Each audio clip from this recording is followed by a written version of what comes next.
Krishna Mataji, Pranama Mataji. Hare Krishna, Usha Mataji.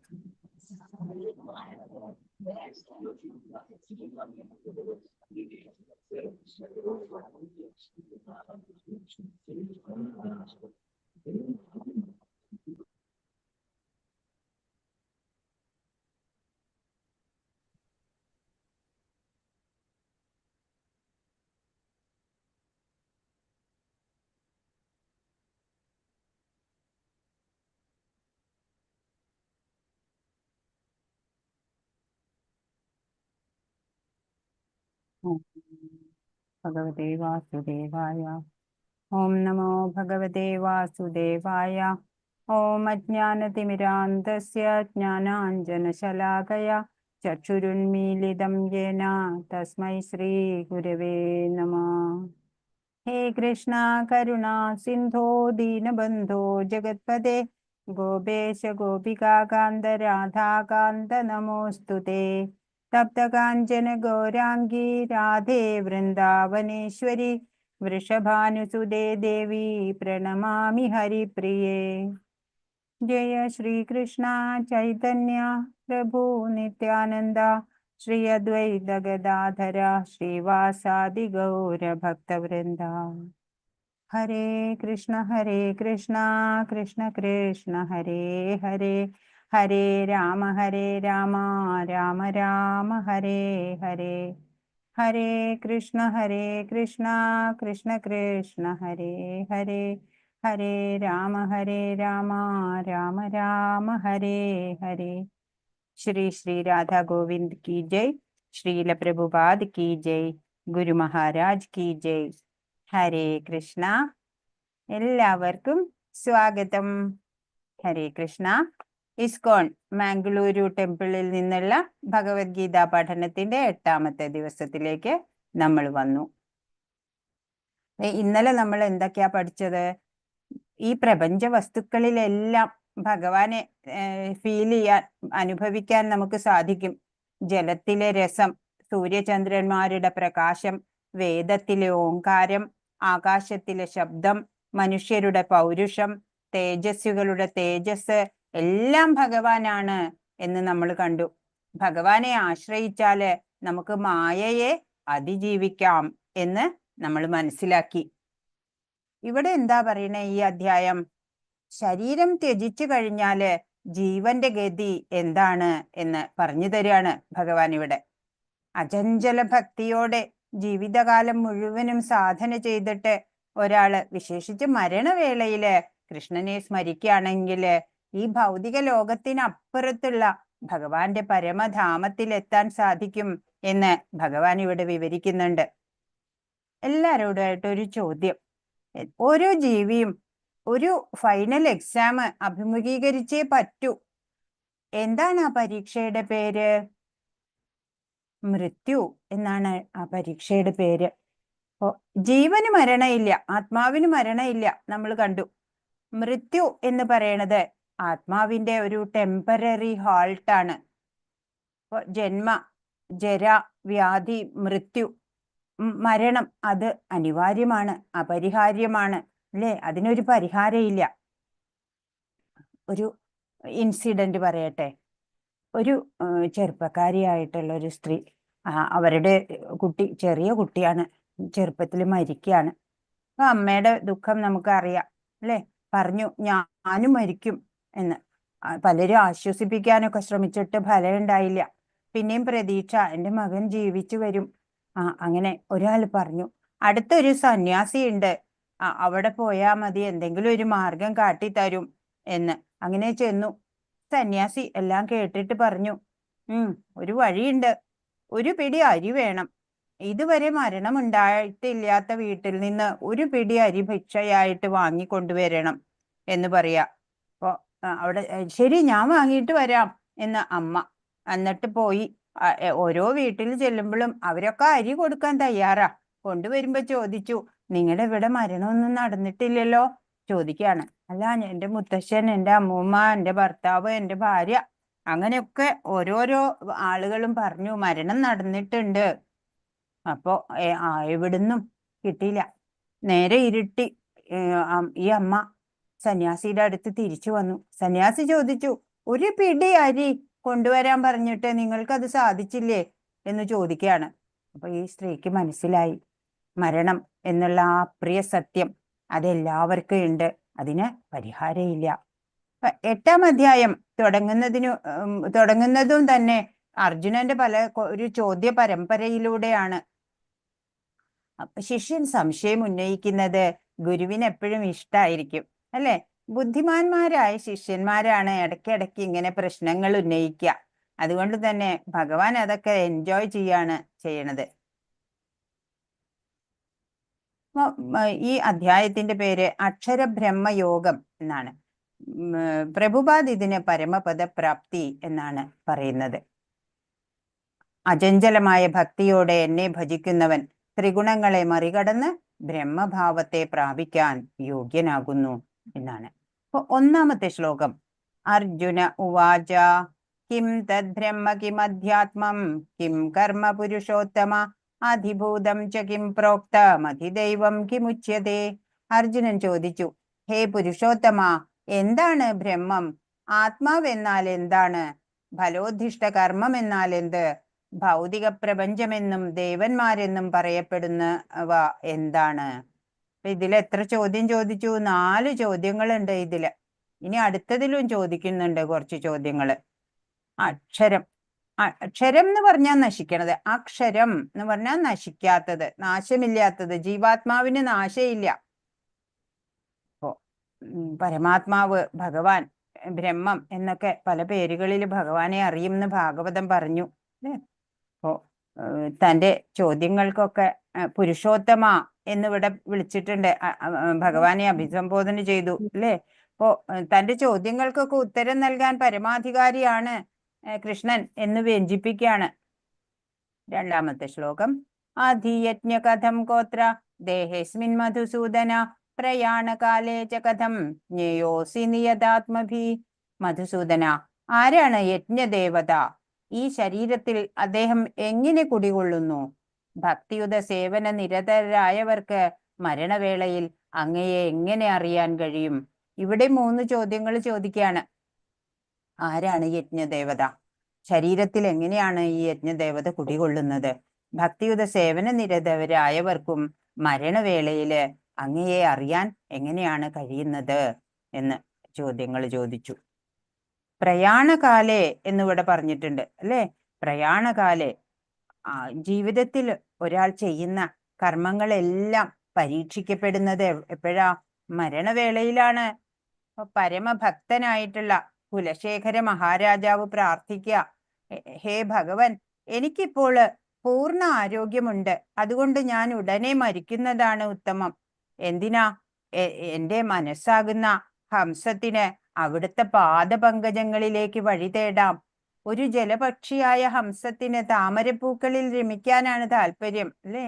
അപ്പോ ഭഗവാന്റെ പാദമാകുന്ന താമരപ്പൂക്കളില് അതെ സ്വാസ്ഥ്യവും ആരോഗ്യവും ഒക്കെ ഉള്ളപ്പോഴാണ് അങ്ങനെ നമുക്ക് ചിന്തിക്കാൻ സാധിക്കുള്ളൂ, അല്ലേ? ഉടനെ മരിച്ചാലേ അത് സാധിക്കുള്ളൂ. അല്ലാതെ ഓരോ വ്യാധികളൊക്കെ വന്നിട്ട് ഒട്ടും സ്വാസ്ഥ്യവും ആരോഗ്യവും ഇല്ലാത്ത അവസരത്തില് ഭഗവാനെ സ്മരിക്കാൻ കഴിഞ്ഞില്ലെങ്കിലോ? അതാണ് കുലശേഖര മഹാരാജാവ് അങ്ങനെ ചിന്തിച്ചത്. ആരോഗ്യമുള്ള സമയത്ത് തന്നെ മരിക്കാനായാല് ഭഗവാനെ സ്മരിച്ചുകൊണ്ട് മരിക്കാലോ എന്ന്. അപ്പൊ മരണസമയം എന്തിനെ കുറിച്ച് ചിന്തിക്കുന്നു എന്നുള്ളത് വളരെ പ്രധാനമാണ്. വീടിനെ കുറിച്ചാണ് നമ്മൾ ചിന്തിച്ചുകൊണ്ട് മരണം വരിക്കുന്നത് എന്നുണ്ടെങ്കിൽ ആ വീട്ടിൽ തന്നെ വീണ്ടും വരേണ്ടതായിട്ട് വരും. മനുഷ്യനായി തന്നെ ആവണമെന്നില്ലാട്ടോ, പട്ടിയോ പാറ്റയോ എന്തുമായിട്ടും വരാം.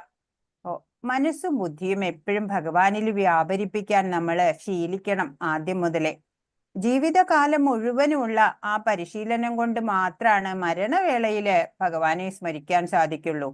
പുരാണങ്ങൾ പറയുന്നുണ്ട്, ഭഗവാൻ പുതിയ ഒരാളല്ല, നമുക്ക് ആദ്യമേ ഭഗവാനെ അറിയാം, പക്ഷേ ഇടയ്ക്ക് വെച്ച് നമ്മൾ മറന്നുപോയി. അങ്ങനെ ഈ ഭൗതിക ലോകത്തിൽ ഇങ്ങനെ നമ്മൾ തുടരേണ്ടി വരികയാണ്. ഒരു ശരീരത്തിൽ നിന്ന് വേറൊരു ശരീരത്തിലേക്ക് ഇങ്ങനെ പോകണം. നമുക്ക് ആ ഭഗവാനോടുള്ള ആ ഓർമ്മയൊക്കെ ഒന്ന് പുതുക്കണം. എങ്ങനെയാണ്? ഹരേ കൃഷ്ണ മഹാമന്ത്രം പരിശീലിച്ചുകൊണ്ട് ചെവി, നാവ്, മനസ്സ്, ഇത് മൂന്നും ആ നാമജപത്തിലൂടെ എൻഗേജ്ഡ് ആയിക്കൊണ്ടിരിക്കും. ഭഗവാനിലേക്ക് നമുക്ക് അടുക്കും, ഭഗവാനെ എപ്പോഴും സ്മരിക്കാൻ സാധിക്കും. കഴിഞ്ഞ അധ്യായത്തിൽ 6-ാം അധ്യായത്തില് അഷ്ടാംഗ യോഗ പറഞ്ഞു. അതൊരു ഡിഫിക്കൽട്ട് പ്രോസസ്സാണ്. അതുകൊണ്ട് ഭഗവാൻ എളുപ്പ വഴി നമുക്ക് പറഞ്ഞു തന്നു. ഏതാണ് ഈസി പ്രോസസ്സ്? ഭക്തിയോഗം, അല്ലെ? തുടരെ മന്ത്രജപം, കോൺസ്റ്റന്റ്ലി ചാൻറ്റ് ഹരേ കൃഷ്ണ. അപ്പോ അതാണ് എളുപ്പമാർഗം. ഭഗവാനെ ഓർക്കാൻ സാധിക്കും. ഭഗവാന്റെ നാമം, രൂപം, ഗുണം എല്ലാം ഒന്ന് തന്നെയാണ്. ഭൗതികതയില് വ്യത്യാസമുണ്ട്, അല്ലെ? ഒരു ഓബ്ജക്റ്റിനും പേരിനും തമ്മിൽ വ്യത്യാസമുണ്ട്. വെള്ളം എന്ന് പറയുന്നത് വേറെയാണ്, വെള്ളം വേറെയാണ്, അല്ലേ? വെള്ളം എന്ന് പറഞ്ഞാൽ ദാഹമൊന്നും മാറില്ല. എന്നാൽ കൃഷ്ണൻ എന്ന് പറയുമ്പോഴ് ഭഗവാൻ ഇങ്ങനെ നാവില് വിളയാടിക്കൊണ്ടിരിക്കുകയാണ്. ഭഗവാൻ സ്പിരിച്വലാണ്, അല്ലെ? ആധ്യാത്മികമാണ്. അതുകൊണ്ടാ 14 ലോകങ്ങള്, എവിടെയും ദുഃഖമുണ്ട്, ജനിമൃതികളുണ്ട്. എന്നാലോ അതൊന്നുമില്ലാത്ത, ജനിമൃതികളും ദുഃഖമൊന്നും ഇല്ലാത്ത ഒരു സ്ഥലമുണ്ട്, ഭഗവത് ധാമം.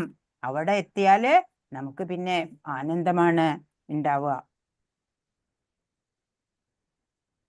3-ാമത്തെ ശ്ലോകം ഭഗവാൻ ഉത്തരം നൽകിക്കൊണ്ടിരിക്കുകയാണ്. ശ്രീ ഭഗവാൻ ഉവാച അക്ഷരം ബ്രഹ്മ പരമം സ്വഭാവോ അധ്യാത്മമുച്യതേ ഭൂതഭാവോദ്ഭവകരോ വിസർഗ കർമ്മ സംജ്ഞിത. ശ്രീ ഭഗവാൻ പറഞ്ഞു, അവിനാശിയും അതീന്ദ്രിയനുമായ ആത്മാവത്രേ ബ്രഹ്മം. ആരാണ് ബ്രഹ്മം? അവിനാശി, നാശമില്ലാത്തതും അതീന്ദ്രിയനുമായിട്ടുള്ള ആത്മാവ് ബ്രഹ്മം, അല്ലേ? ഭഗവത് അംശമായിട്ടുള്ള ആ നാശമില്ലാത്ത ആത്മാവ്, അതാണ് ബ്രഹ്മം. ബ്രഹ്മത്തിന്റെ ശാശ്വത പ്രകൃതി അധ്യാത്മം എന്ന് പറയപ്പെടുന്നു. ബ്രഹ്മത്തിന്റെ ശാശ്വത പ്രകൃതിയാണ് അധ്യാത്മം. ജീവാത്മാക്കളുടെ ഭൗതിക ശരീരത്തിന്റെ വികാസത്തിന് വേണ്ടുന്ന പ്രവർത്തനങ്ങളാണ് കാമ്യകർമ്മങ്ങൾ. കർമ്മങ്ങള് ചോദിച്ചു, അല്ലെ? ഇപ്പോ ജീവാത്മാക്കളുടെ ഭൗതിക ശരീരത്തിന്റെ വികാസത്തിന് വേണ്ടുന്ന പ്രവർത്തനങ്ങൾ കാമ്യകർമ്മങ്ങളാണ്. 4-ാമത്തെ ശ്ലോകം അധിഭൂതം ക്ഷരോഭാവ പുരുഷശ്ചാധിദൈവതം അധിയജ്ഞോഹമേവാത്ര ദേഹേ ദേഹഭൃതാം വര. ഹേ ശരീരം കൈക്കൊണ്ടവരിൽ ശ്രേഷ്ഠനായവനെ. അർജുനനെ സംബോധന ചെയ്യണതാ. എപ്പോഴും മാറിക്കൊണ്ടിരിക്കുന്ന ഭൗതിക പ്രകൃതിയാണ് അധിഭൂതം. ഈ ഭൗതിക പ്രകൃതി, പ്രത്യക്ഷ പ്രപഞ്ചം മാറിക്കൊണ്ടിരിക്കുകയാണ്, അല്ലെ? അതിനെയാണ് അധിഭൂതം എന്ന് പറയുന്നത്. സൂര്യനെയും ചന്ദ്രനെയും ദേവന്മാരെയും ഉൾക്കൊള്ളുന്ന ഭഗവാന്റെ വിശ്വരൂപം അധിദൈവം എന്ന് പറയും. അപ്പൊ ഈ പ്രപഞ്ചമാകെ നിറഞ്ഞു നിൽക്കുന്നതാണ്, അല്ലെ ഭഗവാൻ? ആ ഭഗവാന്റെ ആ യൂണിവേഴ്സൽ ഫോം, അതാണ് അധിദൈവം എന്ന് പറഞ്ഞാല്. സകല ശരീരങ്ങളുടെയും ഹൃദയത്തിൽ വാണരുളുന്ന പരമാത്മാവായ ഞാൻ, അതായത് ശ്രീകൃഷ്ണൻ, അധിയജ്ഞൻ എന്നറിയപ്പെടുന്നു. അപ്പൊ എല്ലാവരുടെയും ഉള്ളില് അന്തര്യാമിയായിട്ട് ഹൃദയ ഗുഹയില് പരമാത്മ സ്വരൂപേണ ഭഗവാൻ അധിവസിക്കുന്നുണ്ട്. ആണ് അധിയജ്ഞൻ എന്ന് പറയപ്പെടുന്നു. 5-ാമത്തെ ശ്ലോകം അന്ധകാലേ ച മാമേവ സ്മരൻ മുക്ത്വാ കളേവരം യപ്രയാതി സമദ്ഭാവം യാതി നാസ്ത്യത്ര സംശയ. മരണസമയത്ത് എന്നെ തന്നെ സ്മരിച്ചുകൊണ്ട് ശരീരം ത്യജിക്കുന്നവൻ എന്റെ ഭാവത്തെ ഉടൻ തന്നെ പ്രാപിക്കും എന്നതിന് സംശയമില്ല. എന്താ പറയണേ? മരണസമയം എന്ന് പറഞ്ഞ അന്ധകാലെ, മരിക്കാൻ ഏതാനും സമയം, മിനിറ്റുകളോ സെക്കൻഡുകളൊക്കെ ബാക്കിയുള്ള വേളയില് നമുക്ക് ഭഗവാനെ സ്മരിക്കാൻ സാധിക്കണം. അങ്ങനെ ഭഗവാനെ സ്മരിക്കാൻ സാധിച്ചാല് ഭഗവാന്റെ ഭാവത്തിനെ തന്നെ ഉടനെ പ്രാപിക്കാൻ പറ്റും എന്നാണ്. അപ്പൊ ഇവിടെ പിക്ചർ ഏതാ കൊടുത്തിരിക്കുന്നത്? ഈ ഭീഷ്മ പിതാമഹനാണ്. നമുക്കറിയാം, കുരുക്ഷേത്ര യുദ്ധഭൂമിയിൽ വെച്ചിട്ട് അമ്പേറ്റിട്ട്, അല്ലെ? ശരങ്ങളുടെ ഒരു ശരശയ്യയിലാണ് അദ്ദേഹം കിടന്നത്, അല്ലെ? അപ്പോഴ് അദ്ദേഹം സ്വച്ഛന്ത മൃത്യു എന്നുള്ള വരം അദ്ദേഹത്തിന് കിട്ടിയിട്ടുണ്ട്. അദ്ദേഹം എല്ലാ തിരക്കുകളും ഒഴിയട്ടെ, ഭഗവാനെ തനിച്ചൊന്ന് നേരെ മുമ്പിൽ കാണണം, കണ്ടുകൊണ്ട് വേണം ദേഹം ത്യജിക്കാൻ, അല്ലെ? ഉത്തരായണം കാത്തു കിടന്നു എന്നാ പറയണേ. അപ്പോ അവിടെ ആ അന്ത്യസമയമായപ്പോഴ് എല്ലാവരും വന്നു. യുദ്ധം ഒക്കെ പാണ്ഡവര് ജയിച്ചു. എന്നിട്ട് യുധിഷ്ഠിരന്റെ രാജ അഭിഷേകമൊക്കെ കഴിഞ്ഞു. അതിനുശേഷം പിറ്റേന്ന് തന്നെ ശ്രീകൃഷ്ണനും ബലരാമനും പിന്നെ ഈ എന്താ പറയാ ഭാരത ചക്രവർത്തിയായിട്ടുള്ള യുധിഷ്ഠിരനും മറ്റു പാണ്ഡവ സഹോദരന്മാരും മഹാത്മാക്കളായിട്ടുള്ള ഋഷീശ്വരന്മാര് നാരദര് പോലും അവിടെ ഉണ്ടായിരുന്നു ചുറ്റും. അങ്ങനെ വന്നിട്ട് അദ്ദേഹം ഇങ്ങനെ സഹസ്രനാമം ഒക്കെ ചൊല്ലുന്നുണ്ട് ഭഗവാനോട്. കുറെ ധർമ്മമൊക്കെ എല്ലാവിധ ധർമ്മങ്ങളും യുധിഷ്ഠിരന് പറഞ്ഞു കൊടുത്തു. അങ്ങനെ ആ ശരശയ്യയിൽ കിടന്നുകൊണ്ട് തന്നെ നമ്മൾ വിചാരിക്കും ഭീഷ്മ പിതാമഹന് വലിയ വേദനയാണെന്ന്. പക്ഷേ ഭഗവാന്റെ കാരുണ്യം കൊണ്ട് അദ്ദേഹത്തിന് ഒരു വേദനയും ഉണ്ടായിരുന്നില്ല. ഡൺലപ്പിൽ കിടക്കണ പോലെയാണ് അദ്ദേഹം കിടന്നത്. പിന്നെ അദ്ദേഹം ഓരോരോ അവയവങ്ങളിൽ നിന്നായിട്ട് അദ്ദേഹത്തിന്റെ പ്രാണനെ പിൻവലിച്ചു എന്നാണ്. ഇപ്പൊ കൈകളിൽ നിന്നൊക്കെ പ്രാണനെ പിൻവലിച്ചപ്പോഴ് കൈകളിലൊക്കെ ഉണ്ടായിരുന്ന ആ അമ്പുകളൊക്കെ ഊരി താഴെ വീണു എന്നാണ്. അതുപോലെ ഓരോ അവയവങ്ങളിൽ നിന്ന് പ്രാണനെ പിൻവലിച്ച് അങ്ങനെ ഭഗവാനിലേക്ക് ചേരാണ്. ഇതാണ്. അപ്പൊ നമ്മളൊക്കെ മരിക്കുമ്പോഴെന്താ പറയാ? മക്കളൊക്കെ ഉണ്ടായിരുന്നു അടുത്ത് എന്നൊക്കെ ചോദിക്കുമല്ലേ? ഇദ്ദേഹത്തിന്റെയോ മഹാത്മാവായി ജീവിച്ചു, മഹാത്മാവായി തന്നെ മരിച്ചു, അല്ലേ? ഭഗവാനെ കണ്ടുകൊണ്ട് സാധിച്ചു. കൃഷ്ണാവബോധത്തോടെ ദേഹത്യാഗം ചെയ്യുന്നവൻ ഉടനെ ഭഗവാന്റെ അതീന്ദ്രിയ ഭാവം കൈക്കൊള്ളുന്നു. പരമപാവനനാണ് ഭഗവാൻ. തന്മൂലം നിരന്തരം കൃഷ്ണാവബോധത്തോടെ ഇരിക്കുന്നവരും പരമപാവനരത്രേ. സ്മരണം എന്ന വാക്ക് സുപ്രധാനമാണിവിടെ. അപ്പോ കൃഷ്ണൻ എന്നുള്ള അവബോധത്തോടെ ദേഹത്യാഗം ചെയ്യുന്നവര് ഭഗവാന്റെ അതീന്ദ്രിയ ഭാവം കൈക്കൊള്ളും എന്നാണ്. ഭഗവാൻ പരമപാവനനാണ്. അതുകൊണ്ട് തന്നെ കൃഷ്ണാവബോധത്തോടെ ഇരിക്കുന്നവരും അതുപോലെ തന്നെയായിരിക്കും. ഭക്തിപൂർവമായ സേവനത്തിലൂടെ കൃഷ്ണാവബോധം പുലർത്തി പോരാത്ത ഒരു ജീവന് പവിത്രത ഉണ്ടാവില്ല. അതുകൊണ്ട് തന്നെ കൃഷ്ണസ്മരണ സാധ്യാവില്ല. അപ്പൊ ഭക്തിപൂർവമായിട്ടുള്ള സേവനം വേണം, അല്ലേ? കൃഷ്ണാവബോധത്തോടെയുള്ള ഭക്തിയുത സേവനം, അതാണ് നമ്മളുടെ കർത്തവ്യം. അതുകൊണ്ട് ഒരാൾ ജീവിതത്തിന്റെ ആരംഭഘട്ടം മുതലേ കൃഷ്ണാവബോധം ശീലിക്കണം. നിര്യാണവേളയിൽ വിജയം വരിക്കണമെങ്കിൽ കൃഷ്ണസ്മരണ അത്യന്താപേക്ഷിതമാണ് താനും. അതുകൊണ്ട് സദാ മഹാമന്ത്രം ഉരുവിട്ടുകൊണ്ടിരിക്കുക. ഹരേ കൃഷ്ണ കൃഷ്ണ കൃഷ്ണ ഹരേ ഹരേ, ഹരേ രാമ രാമ രാമ ഹരേ ഹരേ. എപ്പോഴും അത് ഉരുവിട്ടുകൊണ്ടിരുന്നാല് അന്ത്യവേളയിലും നമുക്കതിന് സാധിക്കും. അപ്പോ ഇവിടെ എന്താ ശിക്ഷാഷ്ടകത്തിലത്തെ ഒരു വരിയാണ്. വൃക്ഷത്തെ പോലെ സഹന ശക്തി ഉണ്ടാവണം. തരോരിവ സഹിഷ്ണുന എന്നാണ് ശ്രീ ചൈതന്യ മഹാപ്രഭു ഉപദേശിക്കുന്നത്. നമുക്ക് അത്രയും സഹിഷ്ണുത വേണം. നമുക്ക് ഒരു വൃക്ഷത്തിനെ പോലെ, അല്ലെ? കല്ലെറിഞ്ഞാലും അല്ലെ പൂമാല ഇട്ടാലൊക്കെ ഒരുപോലെയാണ് വൃക്ഷത്തിന്. ഹരേ കൃഷ്ണ നാമം ജപിക്കുന്ന ഒരു വ്യക്തിക്ക് പല വിഘ്നങ്ങളും നേരിട്ടേക്കാം. എങ്കിലും എല്ലാം സഹിച്ചുകൊണ്ട് ഹരേ കൃഷ്ണ കൃഷ്ണ കൃഷ്ണ ഹരേ ഹരേ, ഹരേ രാമ രാമ രാമ ഹരേ ഹരേ എന്ന നാമജപം തുടരുക തന്നെ വേണം.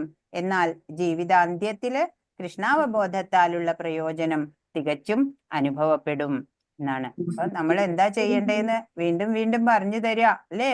കോൺസ്റ്റന്റ്ലി ചാൻറ്റ് ഹരേ കൃഷ്ണ.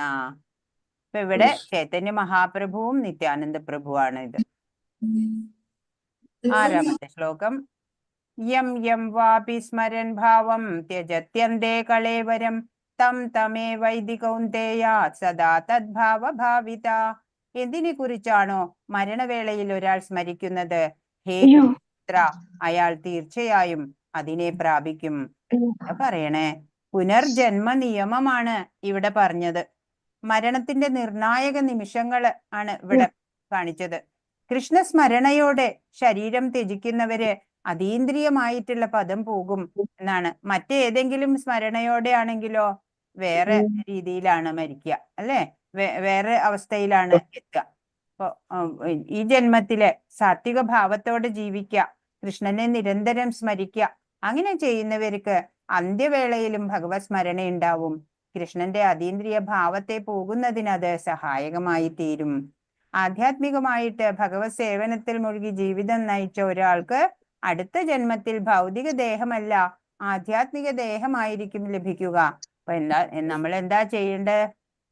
നിരന്തരമായിട്ടുള്ള ഹരേ കൃഷ്ണ കൃഷ്ണ കൃഷ്ണ ഹരേ ഹരേ കൃഷ്ണ ഹരേ ഹരേ കൃഷ്ണ ഹരേ രാമ രാമ രാമ ഹരേ ഹരേ എന്ന നാമജപം അത്രേ മരണവേളയിൽ ഒരാളുടെ മനോഭാവത്തെ വേണ്ടുന്ന വഴിക്ക് തിരിക്കാൻ ഉതകുന്ന ഉത്തമമായ മാർഗം.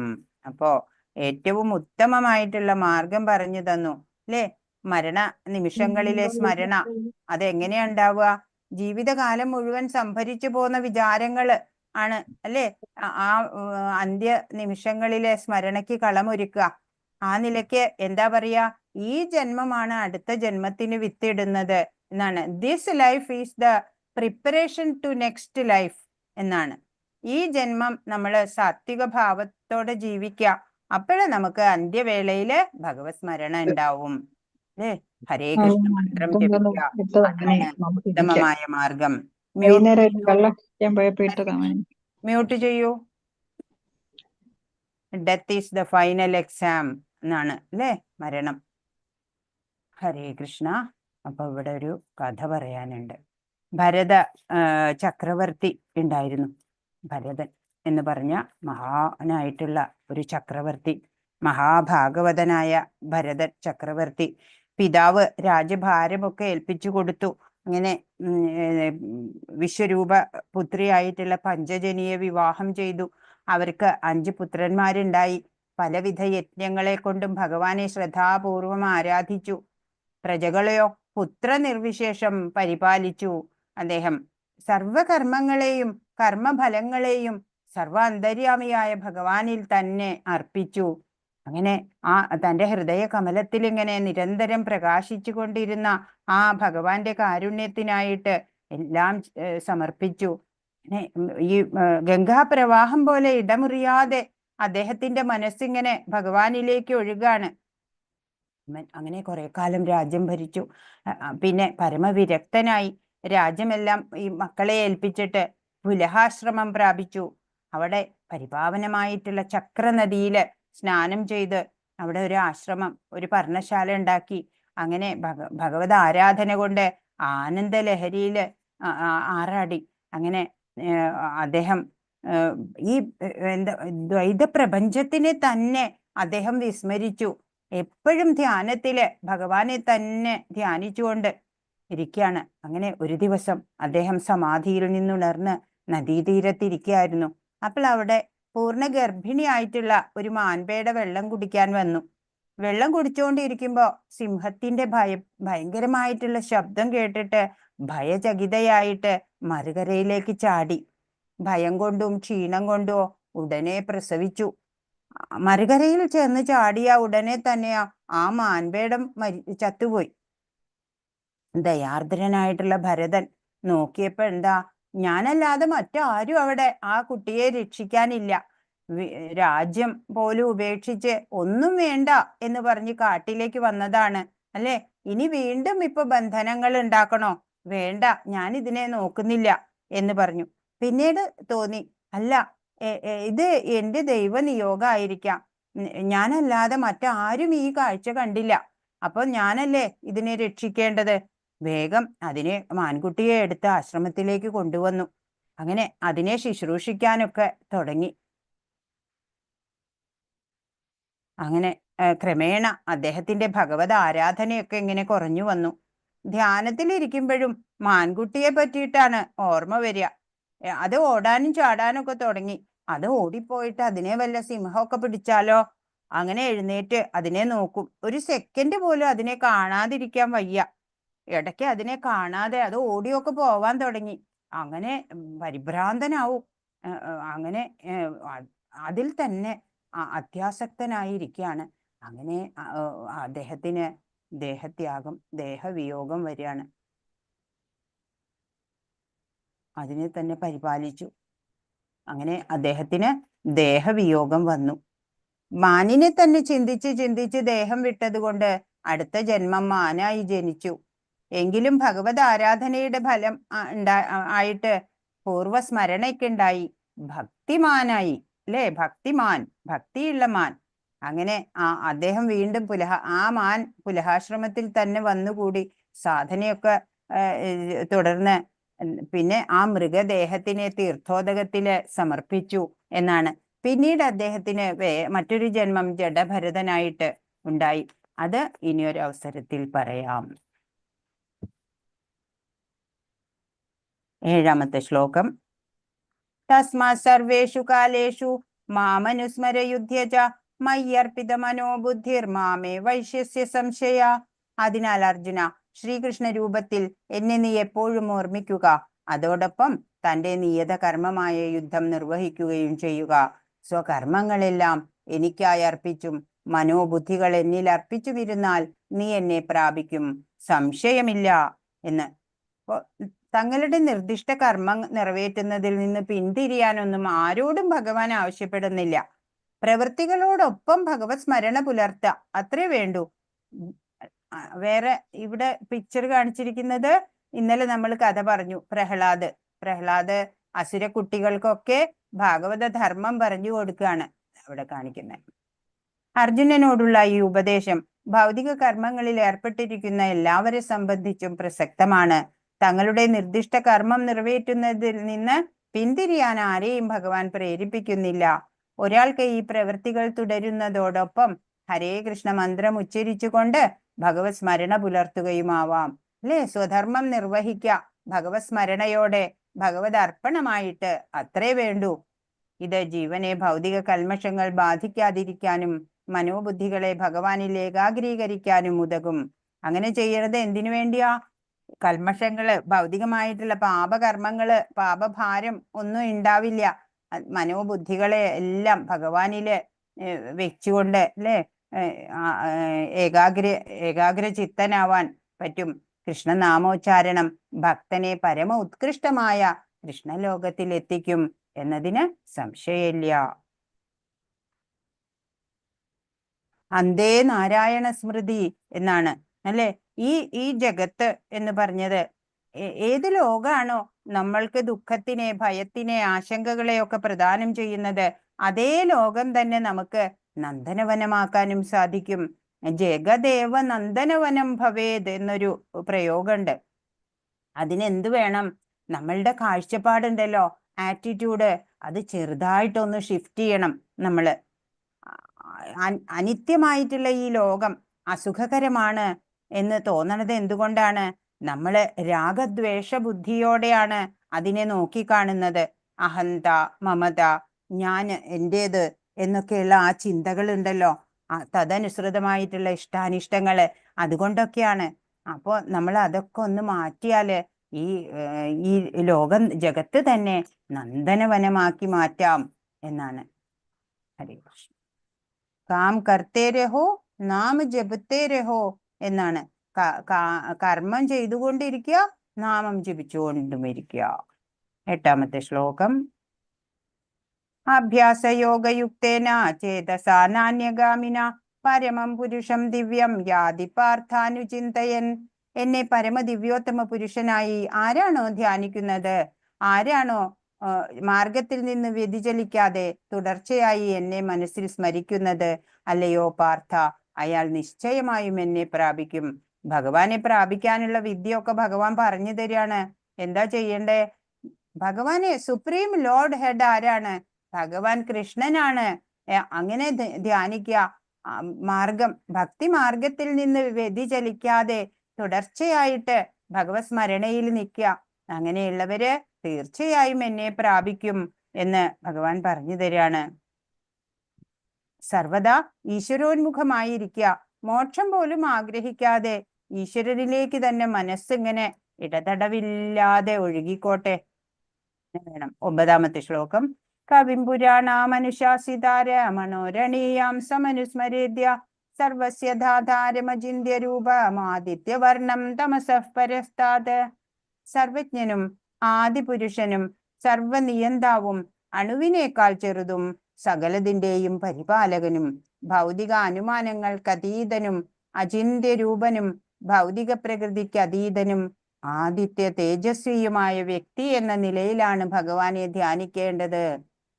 എന്തൊക്കെ വിശേഷണങ്ങളായി ഇവിടെ! ദിവ്യനും ഭൗതിക പ്രകൃതിക്ക് അതീതനുമാണ് അവിടുന്ന്. അപ്പോഴോ കവി എന്ന് പറഞ്ഞ സർവജ്ഞൻ, ആദി പുരുഷനാണ്, സർവനിയന്താവാണ്, അണുവിനേക്കാൾ ചെറുതാണ്. എന്നാലോ സകലതിനെയും ബില്യൺസ് ആൻഡ് ബില്യൺസ് ഓഫ് യൂണിവേഴ്സിനെ പരിപാലിക്കുക. ഭൗതിക അനുമാനങ്ങൾക്കൊക്കെ അതീതനാണ്, അചിന്യ രൂപനാണ്, ഭൗതിക പ്രകൃതിക്കൊക്കെ അതീതൻ. അങ്ങനെ ആദിത്യ തേജസ്വി ആയിട്ടുള്ള വ്യക്തി എന്ന നിലയില് ഭഗവാനെ ധ്യാനിക്കണം. ശ്രേഷ്ഠതമമായിട്ടുള്ള ആ ഭഗവാന്റെ ആ സ്റ്റാറ്റസ് നല്ലതുപോലെ മനസ്സിലാക്കിയിട്ട് നമ്മൾ ധ്യാനിക്കണം. ഭഗവാൻ ദിവ്യനാണ്, ഭൗതിക പ്രകൃതിക്കൊക്കെ അതീതനുമാണ് എന്നെല്ലാം ഭഗവാനെ കുറിച്ചുള്ള ആ പൂർണ്ണ ജ്ഞാനത്തോടെ ഭഗവാനെ ധ്യാനിക്കുക. അങ്ങനെ ആണ് നമുക്ക് ഭഗവാനെ പ്രാപിക്കാൻ സാധിക്കുന്നത്. എല്ലാറ്റിൻ്റെയും ഉറവിടം ഭഗവാനാണ്, അല്ലേ? ജീവസത്തയുടെ ഒക്കെ ഉള്ളിൽ കുടികൊള്ളുന്ന ആ ഭഗവാൻ നമുക്ക് ചിന്തിക്കാനാവാത്ത അത്ര ചെറുതാണ്. എന്നാലോ ഈ ഗ്രഹവ്യൂഹങ്ങളെയൊക്കെ നിലനിർത്തി പോരുന്ന ആദിപുമാനാണ്. ഭഗവാന്റെ ശക്തി, ഈ ശക്തി പ്രഭാവം ഉണ്ടല്ലോ, അചിന്തിയാണ്, നമുക്ക് ചിന്തിക്കാനൊന്നും ആവില്ല. ആധ്യാത്മിക ലോകത്തോട് ഉപമിക്കുമ്പോഴ് ഈ ഭൗതിക ലോകം വളരെ ചെറുതാണ്, കാൽഭാഗേ വരുള്ളൂ. അതിനെ തന്നെ പൂർണ്ണമായിട്ട് ഗ്രഹിക്കാനോ കാണാനോ നമുക്ക് ആവണില്ല. ഭഗവാന്റെ സർവജ്ഞത്വം എത്രയുണ്ട് എന്ന് നമുക്ക് മനസ്സിലാക്കുക. അതിനാണ് ജ്ഞാനം നേടേണ്ടത്. ബുദ്ധിമാന്മാരെ എന്താ ചെയ്യുക? നമ്മുടെ വേദങ്ങള്, പുരാണങ്ങള്, ഭഗവത്ഗീത, ഭാഗവതം ഇതൊക്കെ പഠിക്കുക, ധർമാനുസൃതമായിട്ട് ജീവിക്കുക. അതാണ് വേണ്ടത്. ഇവിടെ എന്താ? ഇവിടെ ബ്രഹ്മാവ് ആരെയാണ് ധ്യാനിക്കുന്നത്? മഹാവിഷ്ണുവിനെയാണ്, അല്ലെ? ബ്രഹ്മാവും മറ്റു ദേവന്മാരൊക്കെ ധ്യാനിച്ചുകൊണ്ടിരിക്കുകയാണ്. ഇവിടെ നോക്കൂ, ശിവപെരുമാളും പാർവതി ദേവിയും ഒക്കെ ധ്യാനിക്കുന്നത് ആരെയാ? ശ്രീകൃഷ്ണ ഭഗവാനെ തന്നെയാണ് ധ്യാനിക്കുന്നത്. 10ാമത്തെ ശ്ലോകം. പ്രയാണകാലേ മനസാചലേന ഭക്ത്യാ യുക്തോ യോഗബലേന ചൈവ ഭ്രുവോർമധ്യേ പ്രാണമാവേശ്യ സമ്യക് സദം പരം പുരുഷമുപൈതി ദിവ്യം. മരണസമയത്ത് യോഗനിഷ്ഠ പൂണ്ട സ്ഥിരമനസ്കനായി പരിപൂർണ ഭക്തിയോടെ ഭ്രൂമധ്യത്തിൽ പ്രാണവായുവിനെ ഉറപ്പിച്ചുകൊണ്ട് ഭഗവത് സ്മരണ ചെയ്യുന്നവൻ തീർച്ചയായും പരമപുരുഷനെ പ്രാപിക്കും. മരണസമയത്താണ് അല്ലേ എല്ലാം നമ്മൾ ശരിയായിട്ട് ചെയ്യേണ്ടത്. അപ്പൊ യോഗനിഷ്ഠ പൂണ്ടിട്ട്, നമ്മൾ യോഗിയൊന്നും അല്ല, എന്നാലും നമ്മള് ധ്യാന യോഗത്തിൽ കണ്ടു അല്ലേ, പ്രാണായാമം എന്നൊക്കെ. അപ്പൊ ആ പ്രാണവായുവിനെ ഭ്രൂമധ്യത്തില്, നെറ്റിയുടെ നടുവില്, കണ്ണിന്റെ ഒക്കെ നടുവില്, പുരികത്തിന്റെ നടുവിലായിട്ട് അങ്ങനെ പ്രാണവായുവിനെ ഉറപ്പിച്ചിട്ട് അങ്ങനെ ഭഗവത് സ്മരണ ചെയ്യുന്നവര് ഭഗവാനെ പ്രാപിക്കും എന്നാണ്. അപ്പോ ഇവിടെ ഒരു സ്റ്റോറി പറയാനുണ്ട്. ഇത് സുധാമ ഒന്നുമല്ല കേട്ടോ, ഇവിടെ അജാമിളനാണ്. ഇത് നമ്മൾ വിചാരിക്കും ഇത് കുചേലനാണ് എന്ന്. അതല്ല, ഇത് അജാമിളൻ എന്ന് പറഞ്ഞിട്ട് കന്യാകുബ്ജം എന്നുള്ള ദിക്കില് പണ്ട് അജാമിളൻ എന്ന് പേരായിട്ടുള്ള ഒരു ബ്രാഹ്മണൻ ഉണ്ടായിരുന്നു. അദ്ദേഹം ബ്രാഹ്മണ്യത്തില് തന്റെ ധർമ്മങ്ങളൊക്കെ ചെയ്തു ജീവിച്ചു പോന്നു. പക്ഷെ ഒരവസരത്തില് തന്റെ ധർമ്മങ്ങളെല്ലാം വിട്ടിട്ട് ഒരു വേശ്യാലംബടനായി തീരാണ്. എന്ന് തന്നെയല്ല, വഴിപോക്കരെയൊക്കെ തട്ടിപ്പറിച്ചും ഹിംസിച്ചും മോഷണം ചെയ്തും അജാമിളൻ അവളെ പരിപോഷിപ്പിച്ചു. അവളിൽ 10 പുത്രന്മാര് ഉണ്ടായി. 10ാമത്തെ പുത്രന് നാരായണൻ എന്ന് പേരിട്ടു. പൂർവഭാഗ്യം എന്ന് പറഞ്ഞാൽ മതിയല്ലോ. ആ പുത്രനിലാണ് അജാമിളന് അതിയായിട്ടുള്ള സ്നേഹം. വൃദ്ധൻ ആയി ആ കൊച്ചുകുട്ടിയുടെ ലീലകളൊക്കെ കണ്ട്, കളഭാഷണങ്ങളൊക്കെ കേട്ടിട്ട് ഇങ്ങനെ സന്തോഷിച്ചു. എന്ത് ചെയ്യുമ്പോഴും ആ ബാലനെ തന്നെയാണ് ചിന്തിച്ച് മറ്റൊന്നും അറിയാതെ ഇങ്ങനെ ദിവസങ്ങൾ കടന്നുപോയി. തനിക്ക് മൃത്യു ആസന്നമായി എന്നുള്ള കഥ പോലും അദ്ദേഹം അറിഞ്ഞില്ല. മരണസമയത്ത് എത്തിയപ്പോഴ് അതിഭയങ്കരരായിട്ടുള്ള കിങ്കരന്മാര് വരികയാണ്. യമകിങ്കരന്മാര്. കറുത്തിട്ട് കണ്ടുവോ? യമകിങ്കരന്മാര് വന്നപ്പോഴ് ഭയചകിതനായിട്ട് നാരായണ എന്ന് ഉച്ചത്തിലെ പുത്രനെയാണ് വിളിച്ചു. ഭഗവാന്റെ തിരുനാമം കേട്ടപ്പോഴ് അവിടെ എന്താ ഉണ്ടായേ? ഭഗവത് പാർഷദന്മാര് ദാ ഇവിടെ കാണുന്നു. ഭഗവത് പാർഷദന്മാര് ഇങ്ങനെ അവിടെ പ്രത്യക്ഷീഭവിച്ചു. ദാസീപതിയായ അജാമിളനെ വലിച്ചുകൊണ്ടു പോവാണ് യമദൂതന്മാര്.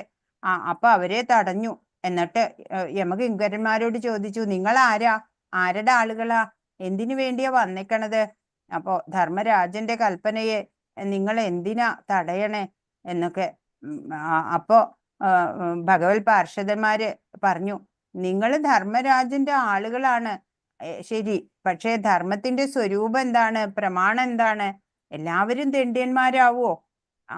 അല്ലെങ്കിൽ എന്തു ചെയ്യുന്നവരാ ദണ്ഡ്യന്മാര്, ശിക്ഷ അനുഭവിക്കേണ്ടവര്?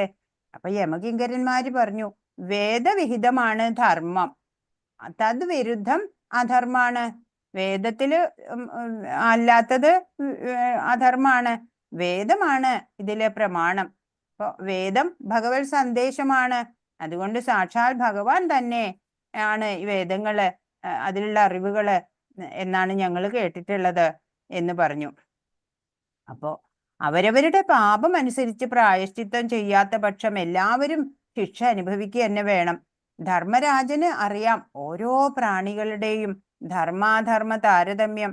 ഒരു സഹായം ഇല്ലാതെ തന്നെ മനസ്സുകൊണ്ട് ധർമ്മരാജൻ അതൊക്കെ അറിയാൻ പറ്റും. അപ്പൊ ഇവൻ ബ്രാഹ്മണനായിരുന്നു, വേദശാസ്ത്രങ്ങളൊക്കെ അധ്യയനം ചെയ്തിട്ടുണ്ട്, വ്രതങ്ങളൊക്കെ അനുഷ്ഠിച്ചിട്ടുണ്ട്, സർവഭൂത സുഹൃത്തായിരുന്നു. പക്ഷേ ഒരിക്കല് പുഷ്പഫലങ്ങളൊക്കെ എടുക്കാനായിട്ട് വനത്തിലേക്ക് പോയ സമയം ഒരു ദാസിയെ കണ്ട് മോഹിതനായി. ധർമ്മത്തെയും സ്വപത്നിയെയും ഉപേക്ഷിച്ച് അവളെ പോഷിപ്പിക്കാൻ എന്തധർമ്മവും ചെയ്യാൻ മടിയില്ലാതെ പ്രവർത്തിച്ചു. അനവധി കാലം അധർമ്മം ചെയ്ത പാപം ഒക്കെ നശിപ്പിച്ച് ശുദ്ധമാക്കാനാണ് ഞങ്ങളിപ്പോ ധർമ്മരാജ സമീപത്തേക്ക് ഇവനെ കൊണ്ടുപോണത് എന്ന് പറഞ്ഞു. അങ്ങനെ ഭഗവത് കിങ്കരന്മാര് പറഞ്ഞു, അപ്പൊ ധർമ്മരഹസ്യം അറിഞ്ഞ് പ്രജകളെ ശാസിക്കേണ്ടവര് പോലും അതറിയാതെ പ്രജകളിൽ അക്രമം ചെയ്യാൻ തുടങ്ങിയാല് കഷ്ടാണ്. ഈ അജാമിളൻ ഈ ജന്മത്തിലേതിന് മാത്രല്ല, കോടി കോടി ജന്മങ്ങളിലെ മഹാപാപങ്ങൾക്കെല്ലാം പ്രായശ്ചിത്തം ചെയ്തു കഴിഞ്ഞു. എന്തെന്നാൽ ഇദ്ദേഹം ഭഗവാന്റെ ജഗന്മംഗളമായ തിരുനാമം ഉച്ചരിച്ചു. അതിലൊരക്ഷരം ഉച്ചരിച്ചാൽ തന്നെ മതി എന്ന് നാരായണ എന്നിപ്രകാരം 4 അക്ഷരങ്ങളും പൂർണ്ണമായി ഉച്ചരിച്ചു. ഏതു മഹാപാപിയും അവിടുത്തെ തിരുനാമോച്ചാരണത്താലെ ശുദ്ധന്മാരായി തീരുന്നു എന്ന്. മറ്റൊരു പ്രായശ്ചിത്തവും ഇതുപോലെ പാപവാസനയെ ആത്യന്തികമായി നശിപ്പിക്കില്ല. അപ്പോ ഭഗവത് നാമം അറിഞ്ഞോ അറിയാതെയോ എങ്ങനെ ഉച്ചരിക്കപ്പെട്ടാലും സർവപാപങ്ങളെയും സമൂലം നശിപ്പിച്ചു കളയും എന്നാണ്. അപ്പൊ നിങ്ങൾക്ക് സംശയം ഉണ്ടെങ്കിൽ ഇനി നിങ്ങളുടെ നാഥനായിട്ടുള്ള ധർമ്മരാജനോട് തന്നെ പോയി ചോദിച്ചോളൂ എന്ന്. അങ്ങനെ ധർമ്മരാജ സമീപത്തേക്ക് ചെന്നപ്പോഴ് ഭഗവത് പാർഷദന്മാരും അവിടെ അന്തർധാനം ചെയ്തു. ഇവരുടെയൊക്കെ സംവാദം കേട്ടിട്ട് ഇങ്ങനെ കിടക്കുകയാണ് അല്ലേ അജാമിളൻ. അപ്പൊ അദ്ദേഹത്തിന് ബോധോദയം ഉണ്ടായി, വലിയ പശ്ചാത്താപമായി. ഇപ്രകാരം ചിന്തിച്ചു, ആ കഷ്ടം, ഞാൻ എന്താണ് ചെയ്തത്? പതിവ്രതയായ പത്നി, വാത്സല്യനിധികളായ മാതാപിതാക്കന്മാര്, ഇവരെയൊക്കെ ഉപേക്ഷിച്ച് വെറും ഒരു കുലടയെ ആശ്രയിച്ചില്ലേ? സർവധർമ്മങ്ങളെയും ഭഗവത് ആരാധനയും ഒക്കെ വിട്ടുകളഞ്ഞില്ലേ? നീചമായിട്ടുള്ള ജീവിതം നയിച്ചു. എന്നിട്ടും ആ കരുണാനിധിയായിട്ടുള്ള ആ ഭഗവാൻ എൻ്റെ നേരെ കരുണ ചെയ്തു അല്ലേ? അല്ലെങ്കിൽ ഈ മരണസമയത്ത് അവിടുത്തെ തിരുനാമം ജപിക്കാൻ എങ്ങനെയാ എനിക്ക് സാധിച്ചേ? തിരുനാമല്ല അല്ലേ, മകന്റെ പേരാ വിളിച്ചേ, ശുദ്ധനാമമല്ല. എന്നിട്ട് പോലും അങ്ങനെ അദ്ദേഹം ഇവിടം വിട്ട് ഹരിദ്വാരം പ്രാപിച്ചു. അവിടെ നിരന്തരമായ ഭഗവത് സേവയിൽ ലയിച്ചു.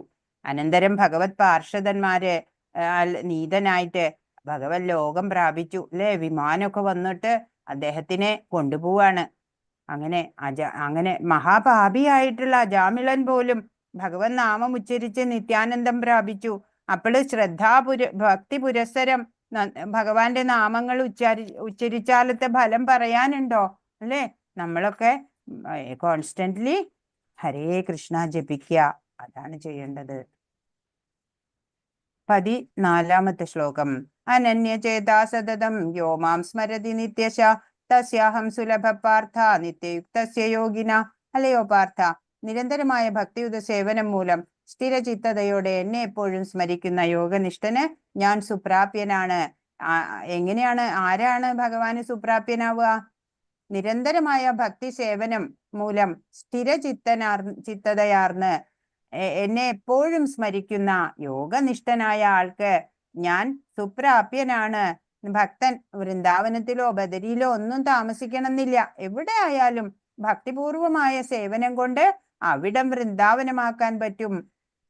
15ാമത്തെ ശ്ലോകം. മാമുപേത്യ പുനർജന്മ ദുഃഖാലയമശാശ്വതം നാപ്നുവന്തി മഹാത്മാന സംസിദ്ധിം പരമാം ഗതാ. ഭക്തിയോഗം കൊണ്ട് എന്നെ പ്രാപിച്ച മഹാത്മാക്കൾ പരിപൂർണത നേടിയവരാകയാൽ പിന്നീട് ദുഃഖപൂർണവും അസ്ഥിരവുമായ ഈ ലോകത്തിലേക്ക് തിരിച്ചു വരുന്നില്ല. ദുഃഖാലയം അശാശ്വതമാണ് ഈ ഭൗതിക ലോകം, അല്ലേ? അപ്പോ ഭക്തിയോഗം കൊണ്ട് ഭഗവാനെ പ്രാപിച്ചു കഴിഞ്ഞാല് പരിപൂർണത നേടിയ മഹാത്മാക്കളായി മാറി. അവർക്ക് പിന്നെ ഈ ദുഃഖപൂർണമായിട്ടുള്ള ഈ ഭൗതിക ലോകത്തിലേക്ക് തിരിച്ചു വരേണ്ടി വരില്ല. പരിപൂർണത നേടിയിട്ട് ഗോലോക വൃന്ദാവനം എന്നുള്ള കൃഷ്ണലോകം പ്രാപിക്കുക. പിന്നെ ഭൗതികതയിലേക്ക് വരേണ്ട ജനിമൃതികളില്ല. ഈ സർവോത്കൃഷ്ട ഗ്രഹത്തിനെ വൈദിക സാഹിത്യം എന്താ പറയണേ? അവ്യക്തം, അക്ഷരം എന്നൊക്കെയാണ്. പരമാം ഗതി, പരമം ഗത എന്ന് പറയുന്നത്, അല്ലെ? പരമാം ഗതി എന്നാണ്. ഭൗതിക ദൃഷ്ടിക്ക് ഗോചരമല്ലാത്തതും വിവരണാതീതവുമാണ് സമുന്നതമായിട്ടുള്ള ആ പ്രാപ്യസ്ഥാനം. മഹാത്മാക്കളുടെയൊക്കെ ലക്ഷ്യസ്ഥാനമാണ് അത്. ഇവിടുത്തെ പിക്ചർ നോക്കൂ. ഒരു പഴക്കച്ചവടക്കാരി വന്നതാണ് ഗോകുലത്തിലെ. അപ്പൊ കൃഷ്ണൻ ഓടിച്ചെന്നു, അല്ലെ? കോമള ബാലനായിട്ടുള്ള ആ ബാലനെ കണ്ട് പഴങ്ങളൊക്കെ വാരി വാരി കൊടുക്കുകയാണ് ആ അമ്മ. എല്ലാം വീട്ടിൽ കൊണ്ടുപോയി. എന്നിട്ട് പകരം ഒരു പിടി അരി വാരിക്കൊണ്ടുവരികയാണ്. കുഞ്ഞു കൈയാണ്, അല്ലെ? ആ കയ്യിൽ നിന്ന് അരിമണിയൊക്കെ ചോർന്നു പോയി. ആകെ ബാക്കി 4 മണി അരിയുള്ളൂ. അത് ആ കൊട്ടയിൽ ഇട്ട് കൊടുത്തു. കുറച്ചു കഴിഞ്ഞ് നോക്കുമ്പോഴെന്താ, നിറയെ രത്നം, അല്ലേ, പണവും ഒക്കെ ആയി മാറി. അങ്ങനെ ഭഗവാന് നമ്മള് ആ ഭക്തിഭാവത്തോടെ, ആ പ്രേമഭക്തിയോടെ ചെറിയ എന്തെങ്കിലും സമർപ്പിച്ചാൽ തന്നെ അതിൻ്റെയൊക്കെ 1000 മടങ്ങ് ഭഗവാൻ നമുക്ക് നൽകും എന്നാണ്. 16ാമത്തെ ശ്ലോകം. ആ ബ്രഹ്മഭുവനാലോക പുനരാവർത്തിനോർജുന മാമുപേത്യതു കൗന്ദേയ പുനർജന്മന വിദ്യതേ. ഭൗതിക ലോകത്തിൽ സർവോന്നതമായ ഗ്രഹം, അതായത് ബ്രഹ്മലോകം മുതൽക്ക് ഏറ്റവും അധമമായിട്ടുള്ളത് വരെ ഓരോന്നും ജനന മരണങ്ങൾ ആവർത്തിച്ചു കൊണ്ടേയിരിക്കുന്ന ദുരിതപൂർണമായ സ്ഥലങ്ങളാണ് കുന്തിപുത്ര.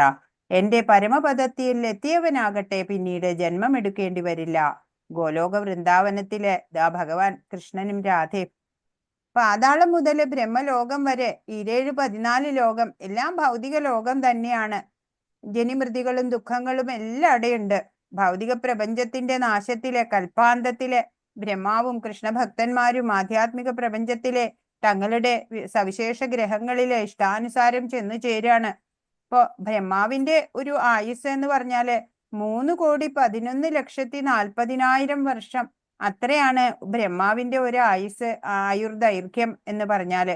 അതിന്റെയൊക്കെ ചില കണക്കുകളുണ്ട്. വിസ്മയാവഹമായ കണക്കുകളാണ്. 4 ചതുർയുഗം കൂടുമ്പോ ബ്രഹ്മാവിന്റെ ഒരു പകലേ അത്ര ആയുർദൈർഘ്യമാണ്. 21ാമത്തെ ശ്ലോകം. അവ്യക്തോ അക്ഷരോ ഇത്യുക്ത സ്തമാഹു പരമാം ഗതി യം പ്രാപ്യന നിവർത്തന്തേ തഥാമ പരമം മമ. വേദാന്തികൾ അവ്യക്തമെന്നും അക്ഷയമെന്നും വിശേഷിപ്പിക്കുന്നതും പരമമായ പ്രാപ്യസ്ഥാനം എന്നറിയപ്പെടുന്നതും ഒരിക്കൽ എത്തിച്ചേർന്നാൽ പിന്നെ മടങ്ങി വരേണ്ടതില്ലാത്തതുമാണ് എന്റെ പരമധാമം. ആ ധാമത്തിനെ കുറിച്ച് ഭഗവാൻ വീണ്ടും വീണ്ടും പറഞ്ഞു തരിക. മക്കളെ, നിങ്ങളെല്ലാവരും വരൂ, എന്റെ ധാമം ഇങ്ങനത്തെയാണ്. ചിന്താമണി ധാമം, സർവ അഭിലാഷങ്ങളെയും നിറവേറ്റുന്നത് എന്നാണ് ഭഗവാൻ കൃഷ്ണന്റെ പരമധാമത്തെ ബ്രഹ്മസംഹിത പറയുന്നത്. മണിമന്ദിരങ്ങൾ നിറഞ്ഞതാണ്. തങ്ങൾക്ക് ഇഷ്ടപ്പെട്ട ഭക്ഷ്യസാധനങ്ങൾ നൽകാൻ ലക്ഷക്കണക്കിന് കൽപ്പവൃക്ഷങ്ങളുണ്ട് അവിടെ. ലക്ഷക്കണക്കിന് സുരഭി പശുക്കള്, 1000 ലക്ഷ്മിമാരാൽ പരിസേവിതനായിട്ട് ഗോവിന്ദൻ അവിടെ. അങ്ങനെയൊക്കെയുള്ള ധാമം, അവിടേക്ക് നമുക്കും പോകണ്ടേ? 28ാമത്തെ ശ്ലോകം. വേദേഷു യജ്ഞേഷു തപസ്സു ചൈവ ദാനേഷു യത് പുണ്യഫലം പ്രതിഷ്ഠം അത്യേതി തത്സർവമിദം വിദിത്വാ യോഗി പരം സ്ഥാനമുപൈതി ചാദ്യം. ഭക്തിമാർഗം സ്വീകരിച്ചതുകൊണ്ട് വേദപഠനം, യജ്ഞാചരണം, ദാനം, കാമ്യകർമ്മങ്ങൾ എന്നിവയാൽ നേടാവുന്ന പുണ്യങ്ങളൊന്നും മനുഷ്യന് നഷ്ടപ്പെടുന്നില്ല. അപ്പോ ഭക്തിമാർഗത്തിലൂടെ പോയി എന്ന് വെച്ചാല് ഈ യജ്ഞാചരണം, ദാനം, കാമ്യകർമ്മങ്ങള്, വേദപഠനം ഇതുകൊണ്ടുണ്ടാവുന്ന പുണ്യങ്ങൾ നഷ്ടപ്പെടുന്നില്ല. മാത്രല്ല ഭഗവത് സേവനം കൊണ്ട് തന്നെ മേൽപ്പറഞ്ഞ പുണ്യങ്ങളൊക്കെയും തന്നെ ഭക്തന് ലഭിക്കും. കൂടാതെ അവസാനം അയാള് സനാതനമായിട്ടുള്ള പരമധാമത്തില് എത്തുകയും ചെയ്യും. ഭഗവത് സേവനത്തിൽ മുഴുകിക്കൊണ്ട് ഒറ്റയടിക്ക് 4 ആശ്രമ വ്യവസ്ഥകളിലെ കർക്കശ വ്രതങ്ങളെയും പിന്നിട്ടു കളയാമെന്നത്രേ കൃഷ്ണാവബോധത്തിന്റെ മനോഹാരിത. അപ്പൊ കൃഷ്ണാവബോധത്തിൽ എത്തിയ ഒരാള് വർണ്ണവും ആശ്രമവും ധർമ്മങ്ങളെല്ലാം പിന്നിട്ട് മുന്നേറിക്കഴിഞ്ഞു.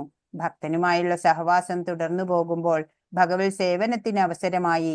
ആ സേവന കർമ്മം കൊണ്ട് കൃഷ്ണനെ കുറിച്ചും കൃഷ്ണന്റെ കർമ്മങ്ങൾ, നാമരൂപങ്ങൾ, ലീലകൾ എന്നിവയെക്കുറിച്ചുമുള്ള തെറ്റിദ്ധാരണകൾ ഒഴിഞ്ഞു മാറും. അല്ലെ, ഭഗവാനെ കുറിച്ച് പൂർണ്ണ ജ്ഞാനം കിട്ടും. ഭഗവത് സേവന നിരതനായ ഒരാൾക്ക് അതെല്ലാം ഭഗവാൻ ഉള്ളിൽ വെളിവാക്കി തരും. അവയെല്ലാം ഒഴിഞ്ഞു കിട്ടിയാൽ ഭക്തന് പഠനത്തിൽ തികച്ചും മനസ്സുറയ്ക്കും.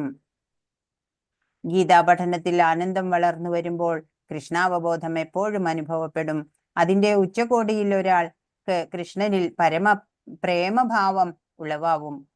ജീവിതത്തിന്റെ ഈ പരിപൂർണ അവസ്ഥയിലാണ് ആധ്യാത്മിക അന്തരീക്ഷത്തിലുള്ള ഗോലോക വൃന്ദാവനം എന്ന കൃഷ്ണധാമത്തിലേക്ക് ഭക്തന് പ്രവേശനം കിട്ടുക.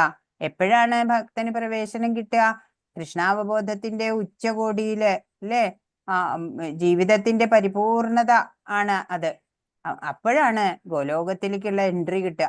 അവിടെയാണ് അയാൾ ശാശ്വതമായിട്ട് ആനന്ദിക്കുക. ഇപ്പൊ ഗോപി ചന്ദനത്തിനെ കുറിച്ചിട്ടാണ്. ഗോപി ചന്ദനം എന്ന് പറയണത് ദ്വാരകയിലെ മണ്ണാണ്.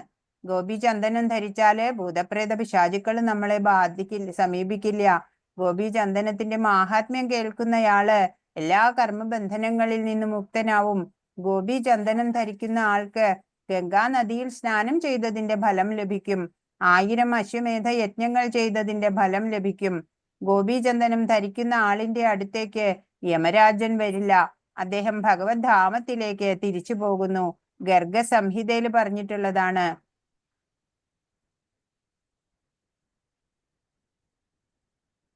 അപ്പോ നമുക്ക് ഗോലോക ചാർട്ട് ഒന്ന് നോക്കാനുണ്ട്.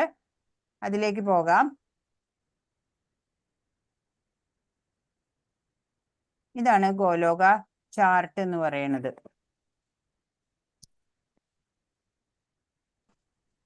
ഇതിന് മുകൾ ഭാഗം, ഇത് താഴോട്ട് കുറച്ചുണ്ട്, ഇങ്ങനെ വന്നിട്ട് ഇവിടം വരെയുണ്ട് ഗോലോക ചാർട്ട് കേട്ടോ. ഇവിടം വരെയുണ്ട്. വ്യക്തമാവുണ്ടോന്ന് അറിയില്ല. ഇതാണ് ഗോലോക ചാർട്ട് ഇവിടെയുള്ളത്. നമുക്ക് താഴേന്ന് തുടങ്ങാം. ഇതാണ് താഴെ. താഴെ ഒരു കറുത്തൊരു റൗണ്ട് കാണുന്നില്ലേ?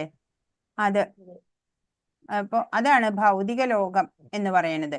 ഈ ഭൗതിക ലോകം ത്തിനേക്കാളും 3 ഇരട്ടി വലിപ്പമുണ്ട് ആധ്യാത്മിക ലോകം. ഇതൊക്കെയും ആധ്യാത്മിക ലോകം. ഇത് ബ്രഹ്മജ്യോതി. ഇതൊക്കെയും ആധ്യാത്മിക ലോകങ്ങളാണ്. ഇത് ഭൗതിക ലോകത്തിനേക്കാളും 3 മടങ്ങിലേറെ വലിപ്പം കൂടുതലാണ്. അപ്പോ ഇതൊരു ബ്രഹ്മാണ്ടം.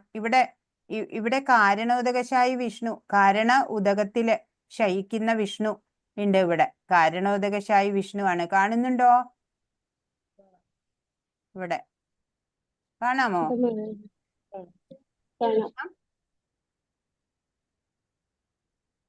ഇതിലും വലുതാക്കാൻ എനിക്ക് അറിഞ്ഞൂടാ. അതാ കാണുന്നുണ്ട് മാതാശ്രീ, കാണുന്നുണ്ട്. ഇതാണ് കാരണോദകശായി വിഷ്ണു ആണ്. കാരണോദകശായി വിഷ്ണുവിന്റെ രോമകൂപങ്ങളിൽ ഓരോ ശ്വാസത്തിലും അനേകം ബ്രഹ്മാണ്ടങ്ങൾ ഇങ്ങനെ വന്നുകൊണ്ടിരിക്കുക. ഗോൾഡൻ ബബിൾസ് ആയിട്ട് ഇവിടെ കാണുന്നുണ്ട്. അതെ, അപ്പൊ എല്ലാവരും മ്യൂട്ട് ചെയ്തോളൂ.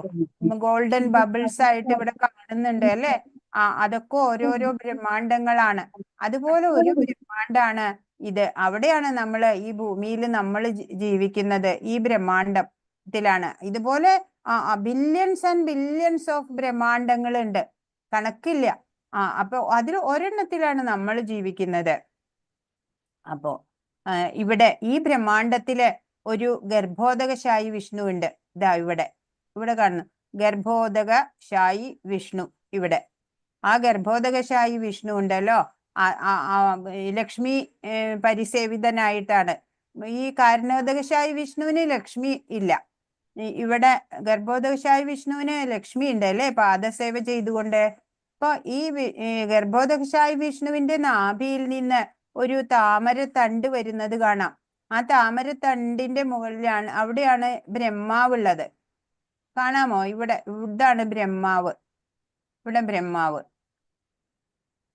കാണുന്നുണ്ടാവും. ബ്രഹ്മാവ് ചെറുതായിട്ട് കാണുന്നുണ്ട് മാതാജി. ശരി, ബ്രഹ്മാവ് കേട്ടോ.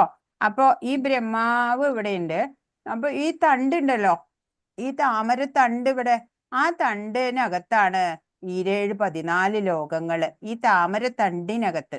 അപ്പൊ ആദ്യം മുകളില് ഇതവിടെ മുകളില് സത്യലോകം അല്ലെങ്കിൽ ബ്രഹ്മലോകം എന്നൊക്കെ പറയും. അതിന്റെ താഴെ തപോലോകം, അവിടെ കുമാരന്മാരാണ്. ജനലോകം, പ്രജാപതിമാര്. അതിന്റെ താഴെ മഹർലോകം, ഭൃഗുമുനി. അതിന്റെ താഴെ സ്വർലോകം, ദേവന്മാരാണ്. അതിന്റെ താഴെ ഭുവർലോകം, ഭൂതപ്രേതാദികളാണ്. അതിന്റെ താഴെ ഭൂർലോകം, മനുഷ്യര്, നമ്മളുള്ളത്, മനുഷ്യരും മറ്റു ജീവജാലങ്ങളും. അതിന്റെ താഴെ അതലം, അസുരര്, ദാനവരൊക്കെയാണ്. പിന്നെ വിതലം, ശിവൻ, അസുരര് ഒക്കെ. പിന്നെ സുതലം, ബലി മഹാരാജാവ്, വാമന ഭഗവാൻ, അവിടെ ഗേറ്റ് കീപ്പർ. പിന്നെ തലാതലം, മയന്റെ സ്ഥലമാണ്. മഹാതലം, അവിടെ നാഗങ്ങളാ. രസാതലം, അതിന്റെ താഴെ ദൈത്യന്മാരാ. അതിന്റെയും താഴെ പാതാളം, വാസുകിയും നാഗങ്ങളൊക്കെയാ. അതിന്റെയും താഴെ 28 തരം നരകലോകങ്ങളുണ്ട് എന്നാണ്. അപ്പൊ ഓരോ ബ്രഹ്മാണ്ടത്തിലും ഒരു ക്ഷീരസാഗര വിഷ്ണു ഉണ്ട്. പിന്നെ ഒരു ധ്രുവ നക്ഷത്രവും ഉണ്ടാവും. ഇതവിടെ ധ്രുവ നക്ഷത്രം ഉണ്ടാവും. അപ്പോ പിന്നെ ശംഭു ഉണ്ട് ഇവിടെ, മായയുണ്ട് ഇവിടെ. ബ്രഹ്മാണ്ടത്തിന്റെ കൺട്രോൾ അവരുടെ കയ്യിലാ. ഇപ്പൊ ഈ ബ്രഹ്മാണ്ടത്തിന് 7 കവറിങ് ഉണ്ട്. 7 കവറ്, 7 വട്ടം കാണുന്നുണ്ട് ഇല്ലേ? 7 കളറിലുള്ള ഈ വട്ടം, ഇതെന്താണ് അറിയോ? പഞ്ചഭൂതങ്ങളും മനസ്സും ബുദ്ധിയുമാണ്. അപ്പൊ നമ്മൾ ഈ ഭൗതിക ലോകത്തിൽ നിന്ന് ഒരു ജീവാത്മാവിന് ഇതിന്റെ പുറത്ത് കടക്കണമെങ്കിൽ ഈ 7 കവറിങ് പൊട്ടിക്കണം. എന്നിട്ട് ഇവര് പുറത്ത് കടക്കുമ്പോ ഇവരുടെ മിഥ്യാഹങ്കാരം ഉണ്ടല്ലോ, അത് സത്യാഹങ്കാരമായിട്ട് മാറും. നമ്മൾ ഇന്നലെ പഠിച്ചു 8 എണ്ണം കൂടിയതാണ് ഭിന്ന പ്രകൃതി, ഭഗവാന്റെ ഭൗതിക പ്രകൃതി എന്ന് പഠിച്ചു. പഞ്ചഭൂതം, മനസ്സ്, ബുദ്ധി, മിഥ്യാഹങ്കാരം. അതിലെ പഞ്ചഭൂതം, മനസ്സും ബുദ്ധി ആണ് ഈ 7 കവറിങ്.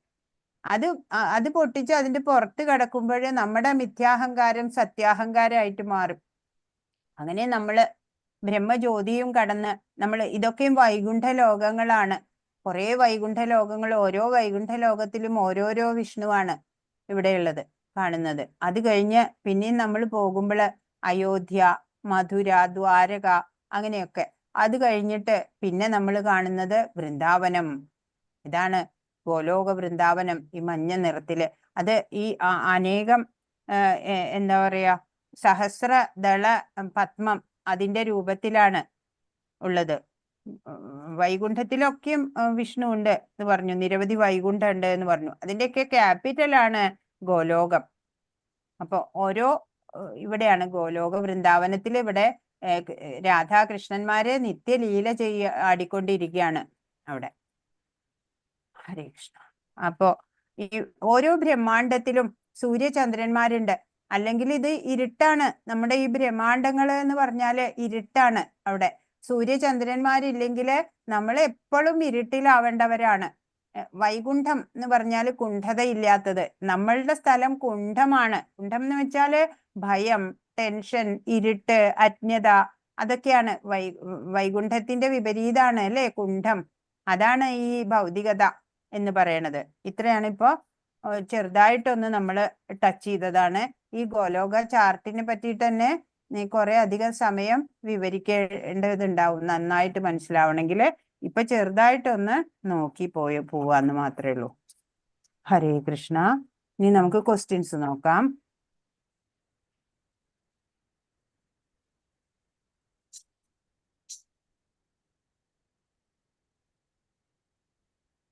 ആരാ ക്വസ്റ്റ്യൻസ് എഴുതിയൊരു വായിക്കൂ.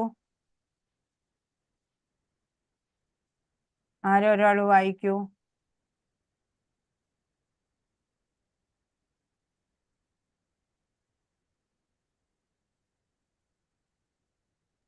വായിച്ചോളൂ. എഴുതിയ ആള് വായിച്ചോളൂ. അർജുനൻ ചോദിക്കുന്ന ചോദ്യങ്ങൾ എന്തെല്ലാം? ആ എന്താണ് ബ്രഹ്മം? ആ ആത്മാവ് എന്നാൽ എന്താണ്? ആ ഫലോദിഷ്ട കർമ്മം എന്നാൽ എന്താണ്? ആ ഭൗതിക പ്രപഞ്ചമെന്നും ദേവന്മാരെന്നും പറയപ്പെടുന്നത് എന്താണ്?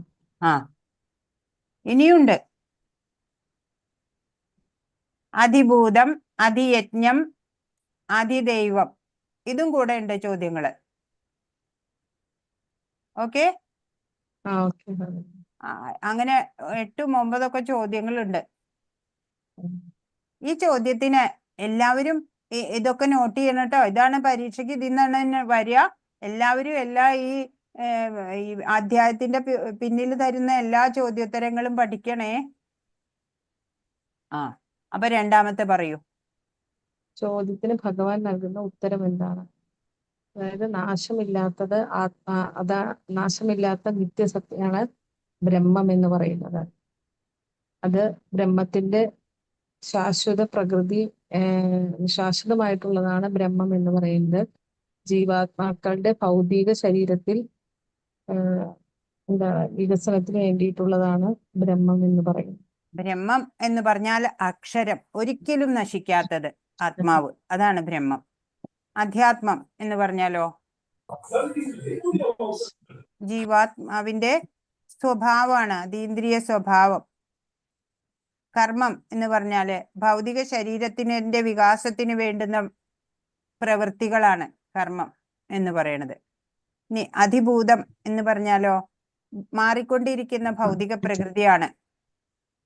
അതിദൈവം എന്ന് പറഞ്ഞാല് ഈ വിശ്വം മുഴുവനും നിറഞ്ഞു നിൽക്കുന്ന ആ വിശ്വാത്മകമായിട്ടുള്ള ഭഗവത് രൂപമാണ് അതിദൈവം. അതിയജ്ഞം എന്ന് പറഞ്ഞാല് പരമാത്മ രൂപേണ ഓരോ ശരീരത്തിലും കുടികൊള്ളുന്ന ഭഗവാനാണ്. ഏതെങ്കിലും അറിയാത്തതുണ്ടോ?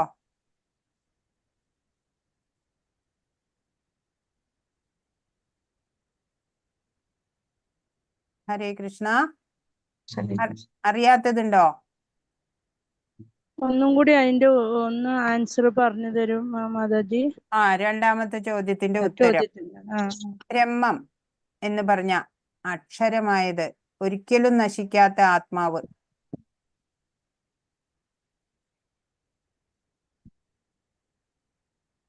അധ്യാത്മം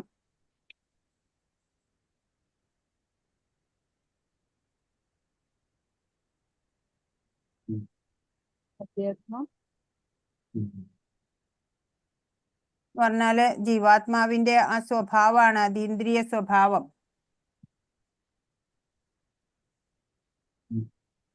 കർമ്മം ഭൗതിക ശരീരത്തിന്റെ വികാസത്തിന് വേണ്ടുന്ന പ്രവൃത്തിയാണ്.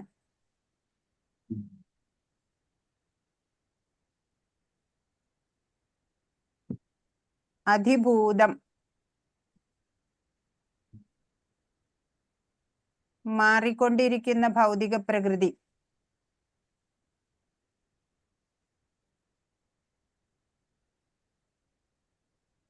അതിദൈവം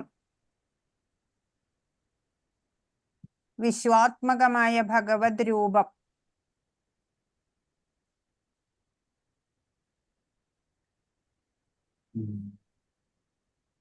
അധിയജ്ഞം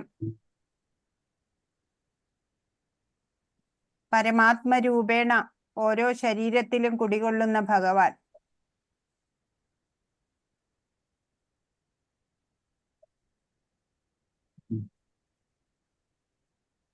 അടുത്ത ചോദ്യം വായിച്ചോളൂ.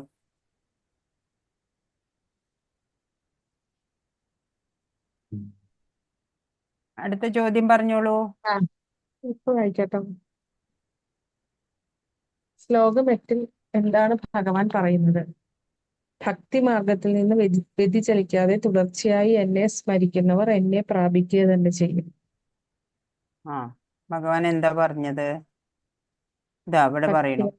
അതെ, ഭക്തി മാർഗത്തിൽ നിന്ന് വ്യതിചലിക്കാതെ ഭഗവാനെ തന്നെ തുടർച്ചയായി മനസ്സിൽ ഭഗവാൻ സ്മരിക്കുന്ന ആള് ഭഗവാനെ എന്നെ പ്രാപിക്കും പ്രാപിക്കും. എന്നാണ് 8:8 പറഞ്ഞത്. ഇനിയോ ഉം. അടുത്തത് പ- എല്ലാരും എഴുതിയില്ലേ? പരം ആ ആ പരമപുരുഷനെ എങ്ങനെ കുറച്ചൊന്ന് സ്പീഡ് ധ്യാനിക്കണം? കുറയ്ക്കണേ മാതാജി, എന്താ കുറച്ചൊന്ന് സ്പീഡ് കുറയ്ക്കണേ മാതാജി. കുറച്ചും കൂടി സ്പീഡ് കുറച്ചിട്ട് പറഞ്ഞു കൊടുക്കൂ. 8ാമത്തെ ഉത്തരം പറഞ്ഞു കൊടുക്കൂ. ഭക്തി മാർഗത്തിൽ നിന്ന് വ്യതിചലിക്കാതെ തുടർച്ചയായി ഭഗവാനെ സ്മരിക്കുന്നവർ ഭഗവാനെ എന്നെ തന്നെ പ്രാപിക്കും. ഭഗവാനെ തന്നെ പ്രാപിക്കും. ഉം. 9ാമത്തെ ചോദ്യം. നാലാമത്തെ അല്ല, ക്വസ്റ്റ്യൻ. ആ 4. ആ. പരമപുരുഷനെ എങ്ങനെ ധ്യാനിക്കണമെന്നാണ് ഭഗവാൻ 8.9 ശ്ലോകത്തിൽ പറയുന്നത്. സർവജ്ഞനും ആദിപുരുഷനും സർവ നിയന്താവും അണുവിനേക്കാൾ ചെറുതും സകലതിന്റെയും പരിപാലകനും ഭൗതിക പ്രകൃതിക്കതീതനും ആദ്യ തേജസ്വിയുമായ വ്യക്തി എന്ന നിലയിലാണ് ഭഗവാനെ ധ്യാനിക്കേണ്ടത്. ഹരേ കൃഷ്ണ. അതൊക്കെ നമ്മുടെ ക്ലാസ്സിൽ കിട്ടും കേട്ടോ. ഒന്നും കൂടെ ക്ലാസ് കാണുകയാണെങ്കിൽ അതൊക്കെ ഡീറ്റെയിൽ ആയിട്ട് കിട്ടും. അടുത്തതിലേക്ക് പോയിക്കൂടെ? 5 വായിച്ചോളൂ. ഭൗതിക ലോകം എന്താണെന്നാണ് ഭഗവാൻ 8.15 പറയുന്നത്. ഭക്തി കൊണ്ട് ഭഗവാനെ പ്രാപിച്ചവർക്ക് 8:15 പറയണു. ഭക്തി കൊണ്ട് ഭഗവാനെ പ്രാപിച്ചവർക്ക് പരിപൂർണത കൊണ്ട് ഈ ലോകത്തേക്ക് തിരിച്ചു വരേണ്ടി വരില്ല. അതായത് അവര് പരിപൂർണത നേടിയവരാണ്. അതിനാല് അവർക്ക് പിന്നെ ഈ ഭൗതികതയിലേക്ക് തിരിച്ചു വരേണ്ടതില്ല. അപ്പൊ ഭക്തി യോഗം പ്രാക്ടീസ് ചെയ്ത് പരിപൂർണത നേടണം. അങ്ങനെ വരുമ്പോ നമുക്ക് പിന്നെ ഭൗതികതയിലേക്ക് തിരിച്ചു വരണ്ട എന്നാണ് 8:15 പറഞ്ഞത്. അതൊക്കെ നമ്മുടെ ക്ലാസ്സിൽ തന്നെ ഒന്നും കൂടി ക്ലാസ് കണ്ടു കഴിഞ്ഞാൽ നിങ്ങൾക്ക് മനസ്സിലാവും കേട്ടോ. അത് നോക്കാം മാതാജി. എന്താ അങ്ങനെ വിട്ടു കഴിഞ്ഞാൽ ഒരു ഉപകാരം ഉണ്ട്. ഒന്നും കൂടി നാളെ ഒന്ന് നോക്കാനുള്ള ഒന്നും കൂടി കേൾക്കാനും മനസ്സിലാക്കാനും പറ്റുന്നുണ്ട്. അതെ, 6ാമത്തെ വായിക്കൂ. ഭഗവാന്റെ ധാമത്തിന്റെ പ്രത്യേകതകൾ എന്താണ്? മണിമന്ദിരങ്ങൾ, ഇഷ്ടപ്പെട്ട ഭക്ഷ്യ സാധനങ്ങൾ നൽകുന്ന കൽപ്പവൃക്ഷങ്ങളുണ്ട്, ഒരിക്കലും പാൽ പറ്റാത്ത പശുക്കളുണ്ട്, ലക്ഷ്മി ദേവിമാരുടെ പരിചരണങ്ങൾ കൊണ്ടാണ് ഭഗവാൻ വാഴുന്നത്.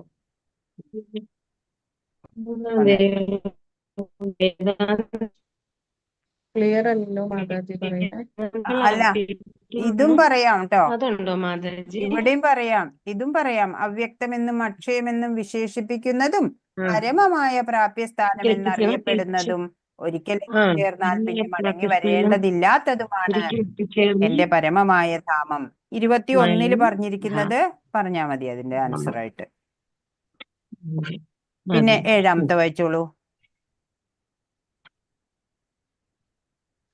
7ാമത്തെ ഗോപീചന്ദനം ധരിക്കുന്നതിന്റെ ഗുണങ്ങൾ എന്തെല്ലാം?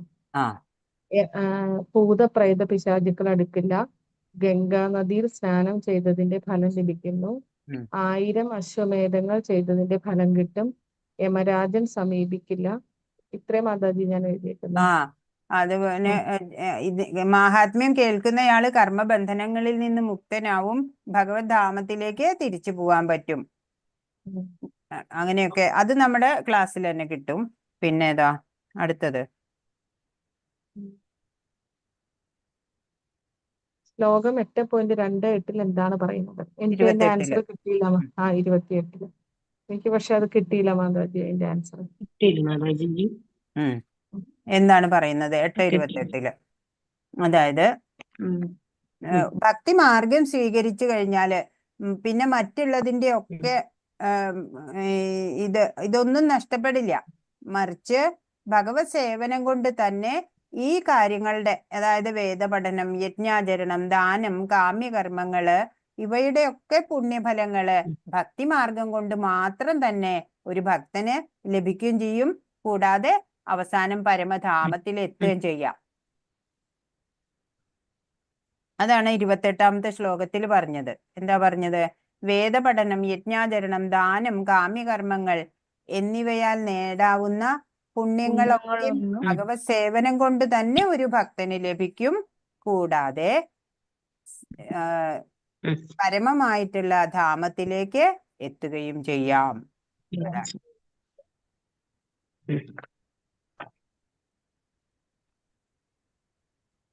അടുത്തത് പറയൂ. ഈ അധ്യായത്തിന്റെ പേരെന്താണ്? പരമപദപ്രാപ്തി. അക്ഷരബ്രഹ്മയോഗം എന്നും പേരുണ്ട്. പ്രഭുപാദ് പരമപദപ്രാപ്തി എന്നാണ് ഇതിന് പറഞ്ഞിട്ടുള്ളത്. അക്ഷരബ്രഹ്മയോഗം എന്നും പേരുണ്ട്. 10 വായിച്ചോളൂ. 10. 7 മുതൽ 12 വരെയുള്ള അധ്യായങ്ങൾ ഏത് യോഗമാണ്? യോഗം ഏതാ? ഭക്തിയോഗം അല്ലേ? ഭക്തിയോഗം. ഭക്തിയോഗം. ഇനി എന്തെങ്കിലും സംശയങ്ങൾ ഇനിയുണ്ടോ? വാഞ്ചാകൽപതരുഭ്യശ്ച കൃപാസിന്ധുഭ്യേവ ച പതിതാനാം പാവനേഭ്യോ വൈഷ്ണവേഭ്യോ നമോ നമഃ. അനന്തകോടി വൈഷ്ണവ വൃന്ദ കി ജയ്. ശ്രീല പ്രഭുപാദ് കി ജയ്. ഗുരു മഹാരാജ് കി ജയ്. ഹരേ കൃഷ്ണ. ഇനി എന്തെങ്കിലും സംശയം ഉണ്ടോ?